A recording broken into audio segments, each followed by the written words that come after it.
left you at Lake Powell. Boxed in by a storm, we opted to self-rescue, find a ride back to civilization, and then brainstorm what to do next. Because in case you forgot, my car is still stranded in the wilderness. I'm Riss, and this is Huck. We live in a typical suburban home in the inland Northwest, and when we aren't working at the job we love, we're likely traveling. This summer is packed with weekend trips through the beautiful American West. Follow along on our adventures, and welcome to the pack.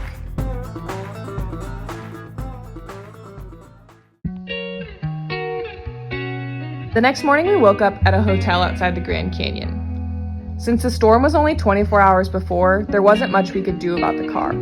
So we decided while we were here, we might as well explore.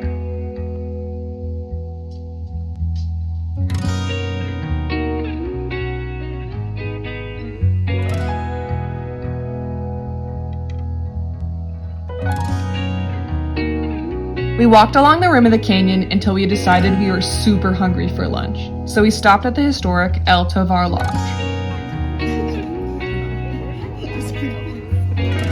Megan is working for Christian Ministries in the national park, so by day she serves food at El Tovar, and by night she leads services on the rim of the canyon.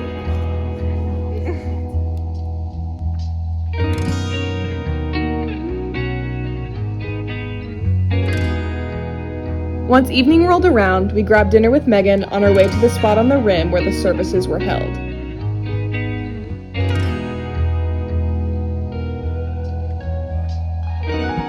That night, someone suggested we check in with the backcountry office in the Grand Canyon to see if they could help us.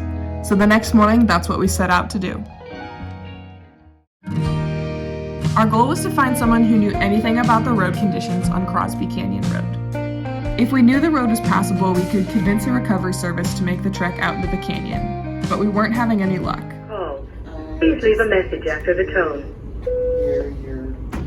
Hi, my name is Marissa, and we are looking for some road conditions information on Crosby Canyon Road into Warm Creek Bay. So if you'd like to give me a call back, my cell number is...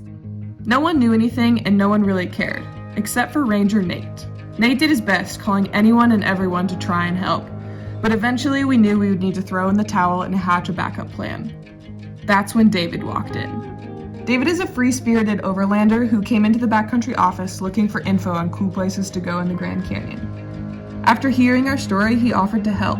We had Ranger Nate go out and check out his rig and give us the thumbs up, and then we followed him the 4 hours back to the mouth of the road. On this drive, the four of us talked through all the scenarios. What to do if we got stuck again, what to do if we couldn't get out, and what to do if we never came back.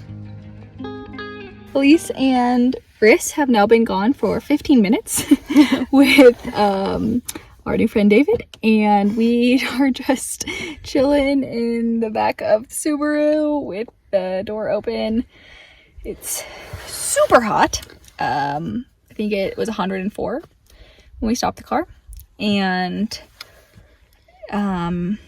yeah, we're just gonna wait for them and hope all goes well. Things looked pretty dry on the drive thus far. Do you have anything to say? We're giving it 2.5 hours, and then we're gonna call dispatch for backup If we need be. If we need to, hopefully we won't.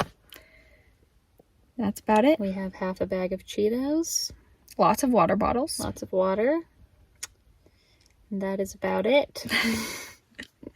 We have code names, the game, Oh yeah. which we will not be playing. No. And Yep. yep. We'll see how this goes. Mm-hmm. Here's our view from the back of the Subaru. Honestly, pretty good view. I have no service. I do have service, so we do have I'll put my phone on airplane 1 bar of LTE. Here's what we're looking at. The plan was relatively simple. Elyse and I would ride with David the rest of the 6 miles through the canyon, while Katie and Lawrence stayed at the mouth of the road, where we knew he had service in case we needed to call for help. We had to hang on to the outside of David's car because the rig was built out in such a way that there wasn't anywhere to sit except for the driver's seat.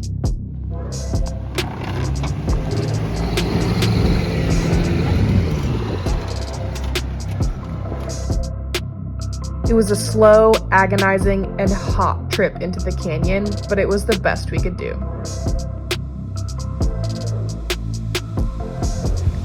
Most of these obstacles were new, changed by the rushing waters that came from the storm.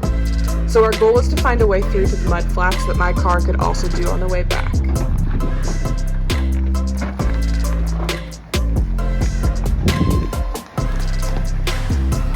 For example, with a little finagling, my car probably could have done that, but my car definitely couldn't do this.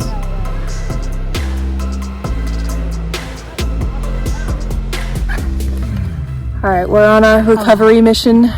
First attempt. Yeah. It is hot. Probably 103, 104.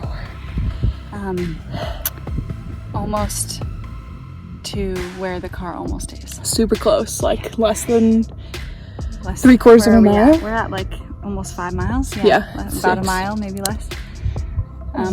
Here's some water for you. David's crushing it. The road is certainly washed out, so right now we're truly overlanding.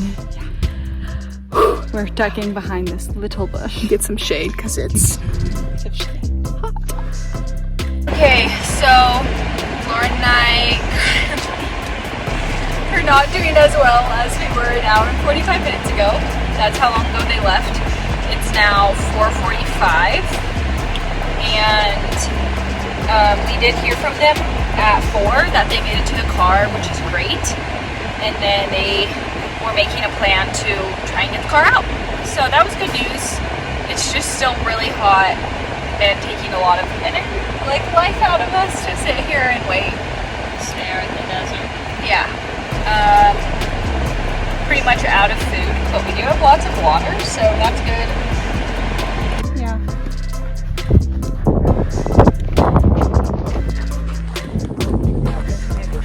I might be able to. The flats were drier, but certainly not dry.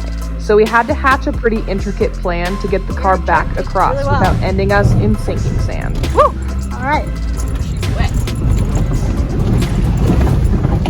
Okay, let's find. Get to the right. Go to the right. You gotta go to the right. Don't go this way anymore. Go to the right because you need to stay in this dry area. Yeah, to the right. Yeah, right all over the way there. to the right. Over there. Stay all the way to the right. Perfect. You gotta stay all the way to the right to cross. No, right. Keep going right. Oh yeah, You over gotta way keep over going here. right. It's way That over here. Over there. Yeah. Go that way. Yeah, Yep. we came from Go way that this way. Little more and go left now. Go left now. Go straight. Yep, go straight. Straight? Yeah, Yep, straight across this. Yeah. Straight across this. Just and then back to my floor truck. it across Yep. this. Good job. Good There you job. It was really Yep. deep. Oh, good. Nice, Now, nice. Go left. Go left. And don't Okay, now go stop. straight towards my truck. You're dry. Calm down. You can calm down now. You're all dry. Yeah, that's right. Okay. Oh, wait. Go to the right. To the right. This way. The right? Yeah, way over Yeah, there. yeah, Across here. Wait. No, wait, stop. Hold on. Stop. Wait, I don't know. Yeah. Oh, I just. This. That's right.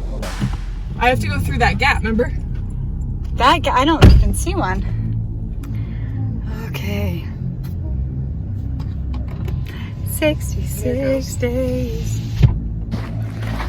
Alright, so we just successfully made it across the flats.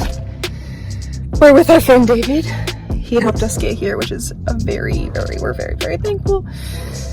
And then we're headed back to Grand Canyon. Where are we going?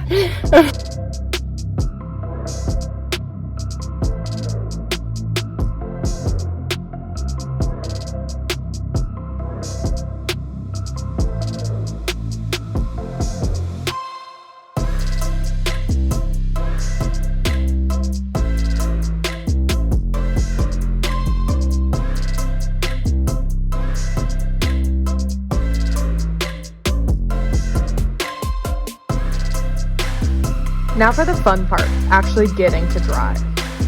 Most of the drive out was pretty easy along the wash, but then we had to climb out of the wash.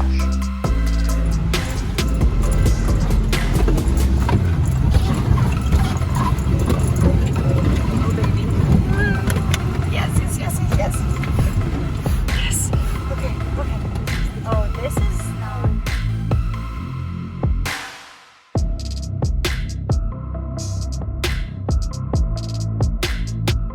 Am I gonna flop if I do? Alright, cool. Okay. Can you see that rock over there? Am I gonna hit it?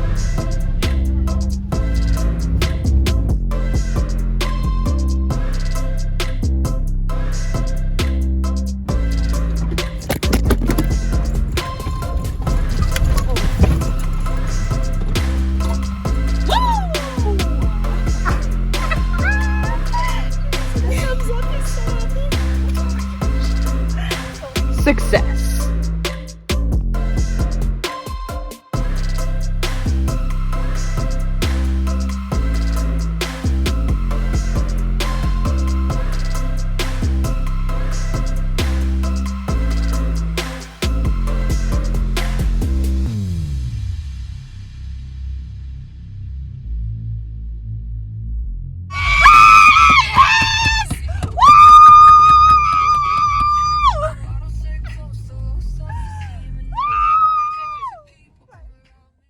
After conquering some of the hardest obstacles the turquoise torpedo has ever done, we finally made it out of the canyon. Yes! To say we were excited would be a drastic understatement. We pooled all of our cash together to offer to David as a thank you, but he wouldn't accept any of it. He spent some time telling us why he was on the road and how much he loved helping people with his rig that he built out. No, I literally... No, I'm positive. I was never going to take your money. Thank you so much. I was never going to take your money. I was just going to have fun, come out here and help you. That would, honestly, we are so grateful. We were going to have to be here forever and pay someone a $1 dollars. Nah, I know how it is, and that's why I built my truck for life until you're 60. Then you have a heart attack and you die. You never saw anything. Yeah. You know? No, you did good. You just were in an unfortunate situation. Yeah. But literally, it's fucking great. I'm literally like, I'm not gonna leave this area. We thanked him and said our goodbyes, heading off towards the Grand Canyon once again. David, if you're listening, thank you. From the bottom of our hearts, we could not have done this without you. And while I have everyone else, go follow Mortality Driven on Instagram.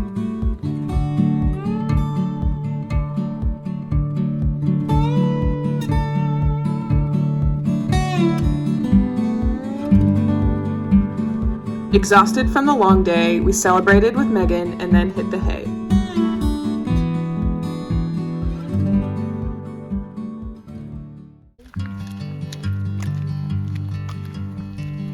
On our last day in the Grand Canyon, we decided to get up early and do some yoga with Megan and all of her friends.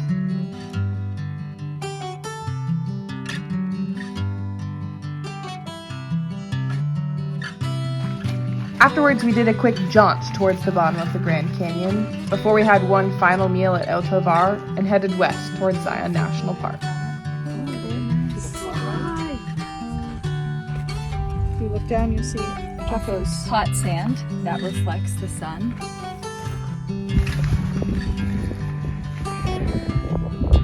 Don't be a Victor. Do it. Is that Victor?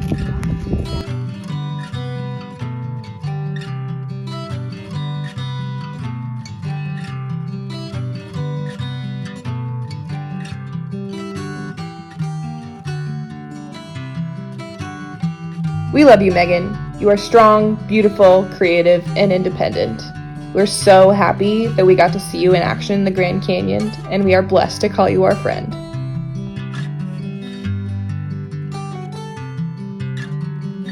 Stay tuned for the final leg of our Southwest adventures in Zion National Park.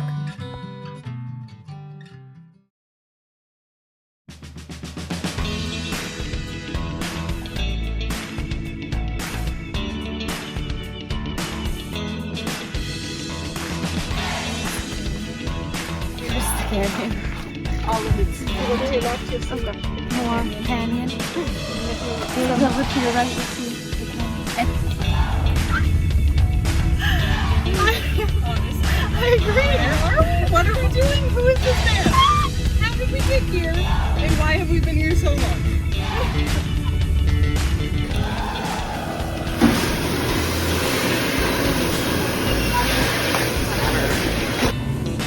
Toot toot.